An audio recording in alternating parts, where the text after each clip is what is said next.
Welcome to MASCOM 151 Global Communication in the spring semester 2011.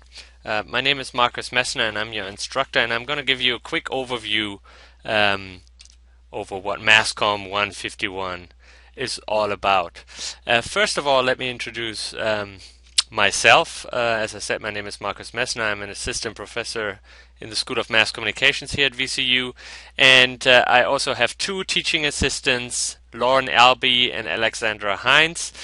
You can find introductory videos from all three of us on our Blackboard site, and you can learn a little bit more about us.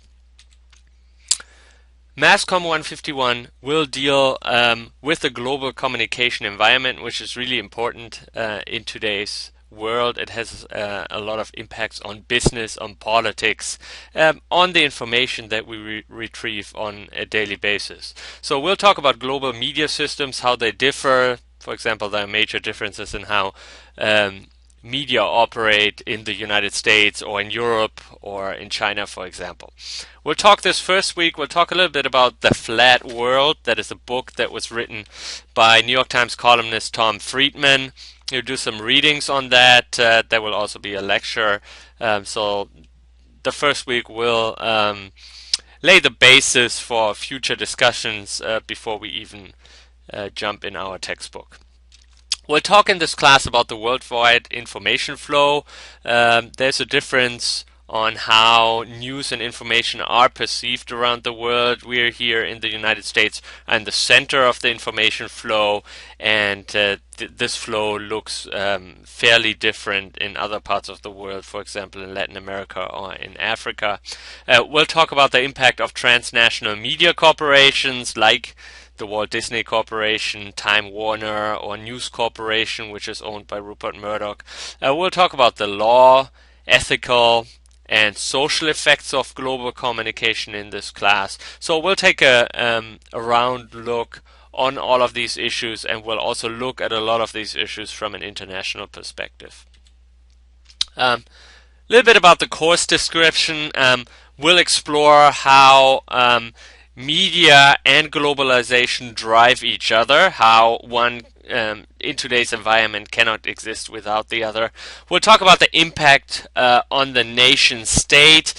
You might have heard in the news or in other readings that you have already done that the role of the nation state is getting less and less significant in a globalized world and will have greater impact of international organizations such as the United Nations, for example.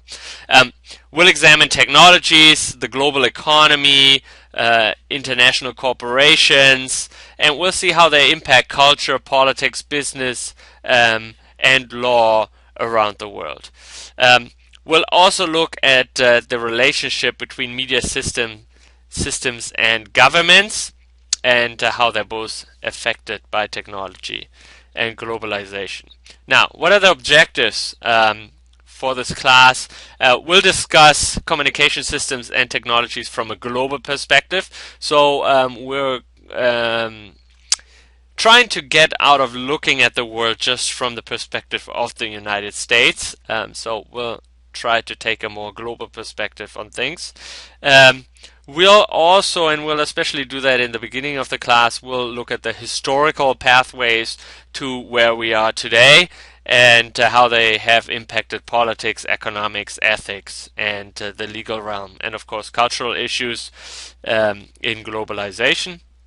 We'll compare media systems and see how they impact the global society in today's world. We'll evaluate the concentration process in global communication as a business, which is a main driver of globalization in today's world. And there are only very few media players today that drive that concentration. We'll also discuss the impact of the nation state and problems of international communication policy and law, which, as you can imagine, has not been settled very much, and there are many court cases pending right now in these areas. Class meetings for this class. As you should know, this class is an online class. That means we do not have meetings in a regular classroom.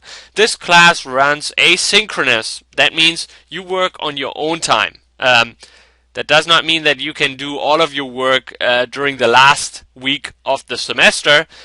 You have weekly deadlines and you need to meet these deadlines. So there will be quizzes, online discussions, and exams on a weekly basis, and you need to meet the deadlines that are spelled out in the syllabus. But I do not necessarily care whether you do your work on a Monday or a Tuesday, whether you do it at 3 p.m. in the afternoon or you do it at 2 a.m. in the morning. As long as you meet the deadlines, you will be fine. So there are no class meetings in a regular classroom, and there are no set times, specific times that we are going to meet online. You're working on your own time, and that should give you a lot of flexibility in managing this class. However, it also takes a lot of discipline. Because I will not be sitting there telling you what to do every day.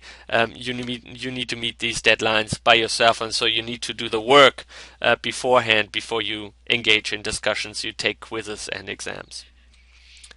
We have a class website. If you're watching this screencast, you should already be on the website. So we'll do all interaction for this class, testing, discussions, exams, on our class website. We have a textbook that's Global Communication by Kamalipur. We use the second edition. Please make sure that you get the second edition and not the first edition. And it's available in the VCU bookstore, but you should also be able to get a used copy at an online bookseller.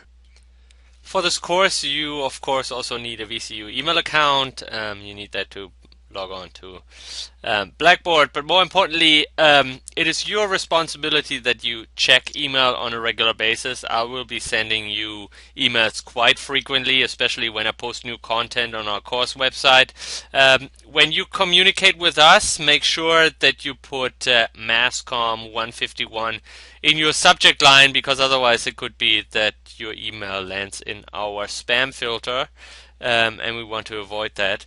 So it's your responsibility that we receive emails and that you receive our emails so that you stay up to date on what's going on in the class. To continue this tutorial, please click on part 2.